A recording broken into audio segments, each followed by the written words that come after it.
To do me, you I do that? have to write every single day, I realize. Otherwise, I'll go literally crazy. Um, Not literally crazy, but like I have like a lot of, I don't know, I have active thoughts. I don't know if everyone else does, but I have to process them in some way, which means I have to write and I like to walk. Other than that, if I keep healthy body, it's like usually things feel pretty good. Yes. Um, I like to spend my time with my partner. He and I obviously live together and have like really nice life. I mean, we like to eat good dinners. It's like, I just like to do my stuff and write my poetry, play poker, do my life. I don't know. It's like everyone on Twitter seems like they're going for something huge. I'm just trying to have a nice life and make the things I like. Is that so? I guess to I the mean, yeah, corollary, I mean, I say, like, honestly, what do you I'm not, avoid? what do I avoid? That's actually a Yeah. better question. And Hmm. this is why. That was a really good question. Because consciousness slips in through the negative space in our mind. So if we can eliminate things that are not serving us, that's when ideas come through. So I quit drinking a long time ago. I think drinking is massive net negative. I, full disclosure, consume marijuana. It's like somewhat not, I don't consume it a lot, but like I consume it somewhat for my own like agitations or stress, and somewhat for like just relaxation. Hmm. Like once a day. I'm not saying anyone should do that. It's medically legal where I'm from. But I avoid any type of alcohol. I avoid bad foods, processed foods, basically like anything bad for your health. And I'm not recommending anyone like smoke weed either. I'm just trying to be honest and upfront about the things I do, because I don't want to lie on like camera and say that no one should do anything fun ever, because I Of course, relax of in that course. way. I don't drink alcohol, whatever. But basically, people just have to find the things that agitate their thoughts and get rid of them. And that's a lot of time that's stressful relationships, alcohol, certain drugs, or relate certain behaviors with drugs, Mm. sex, coffee, shopping, just like a lot of stuff. Being on No technology. coffee? Why no coffee? I actually love coffee. I love iced coffee so much, but I'm so addicted to it that I like had to eliminate it completely. I drink green tea now because it Oh, has okay. L-theanine and it's like a little bit more relaxing. Um, Maybe that's just a like placebo effect, but I can like chill a little bit more on green tea. But I do like to have like a drink that's not water, but I don't drink soda or anything. Yeah, no soda. No soda for me for a long time too. Every once Yeah. in a while, half a can, just as a throwback, but that's about And it. I eat sugar, I eat fruit, I eat like local ice cream that's made with like really good ingredients. Like I don't think everyone needs to like get rid of everything good in their life. But like to me it's like eating like high quality foods and avoiding things that are processed or whatever, because I think those are adjutants to our cognition or just in general our attention. Yeah, I avoid. I just try to I do the basic stuff. I avoid over communication. yeah, um, Anything really. It is better to ask that question in a way of what do you avoid. I just do my stuff. Don't do anything that agitates me, which is alcohol and I don't know whatever other bad behaviors. yeah. There's so many temptations in life. If you can stick to a routine, a regiment where you maximize You creativity, just have to minimize like agitation. understand why you're doing something and like what level of control it has on you. Like even for me with weed, like it's something that I've considered like, is this something now that I have awareness of how I use it, is it something I'd be able to stop? And I do actually kind of want to. Um, it does like help my brain relax, because otherwise a lot of times I'm just like constantly at attention, which is a hard way to live. But I don't know.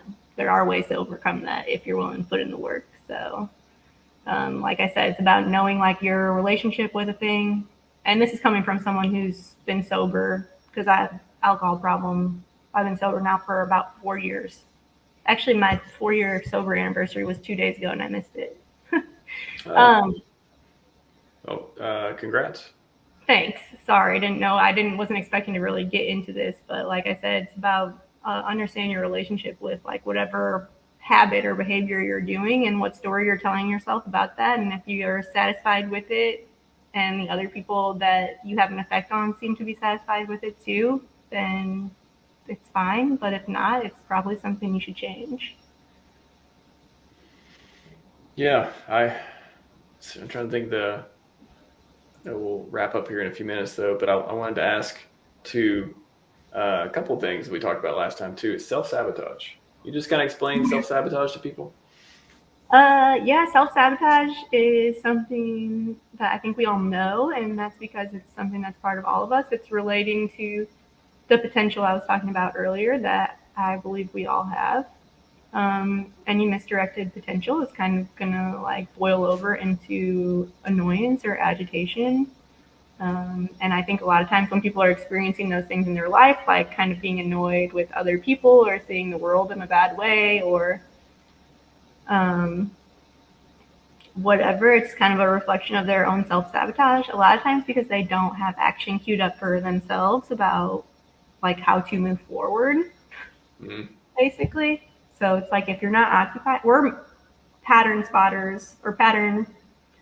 Yeah, I mean, we're pattern spotters. We're meant to be solving problems. So it's like if you're not solving one of your own problems, the most obvious choice is to try to solve the people around you, which causes a lot of unhappiness. And that's what self-sabotage kind of is. It's like you might see it like as blow-ups in your relationships. I don't know. Even sometimes when you have stuff like scheduled or planned, like creative tasks or organizational tasks, like sometimes you just like don't want to do it, whatever. I don't know. It's like just a barrier that we all have to overcome because it's like I said, the future doesn't exist. So you're dealing with some level of uncertainty even when you are creating. And so it's like we don't know how it's going to turn out. We have to like kind of like having like I don't know, an expression for that basically, and a lot of times it comes out in a negative way. I've experienced it too. It's in a very interesting way, and I've tried to, as Naval's talked about, put yourself in debug mode. I just naturally did that before because I've seen myself. Oh, I need to do this thing. I put it off for a couple of days. I need to do it, and then I'll go down and I'll almost get to start to doing it, and then I'll look outside and see, oh, there's something in the yard. Oh, that needs my attention, or there's something. I'll look over, I'll hear somebody talk. Oh, what if I should go ask, my wife about this or that or whatever. And I can see myself like trying to get away from doing it. And then I'll stop like, no, stop trying to you're just trying to get away. You're trying to self-sabotage your task you need to do that's been on the list for a couple of days. And if you don't do it, there's going to be consequences.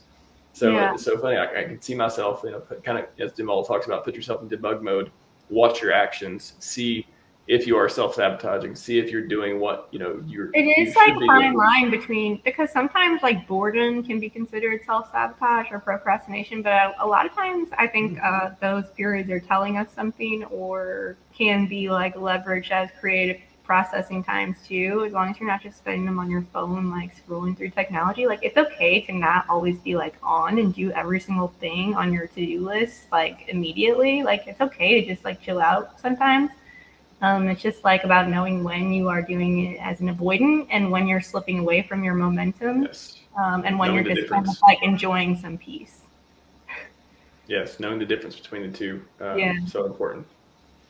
And that's why I think gaming your day to the best, if you have freedom of like time, gaming your day for like how your mind works the best. Like I said, information reception, information packaging, and information synthesis. It's like really easy to like keep on momentum and then relax during off times, but then get back on when it's time to. That's how I've found it to be anyway. When you structure your day in that way, it's much easier to sustain or maintain instead of trying to fight what's naturally there. Definitely. We've all seen the things we didn't want to do and avoid them, and procrastination. Kills productivity, but also, you need to relax sometimes. It's true. I need to finding relax that balance. time. Yeah. Something interesting we talked about before that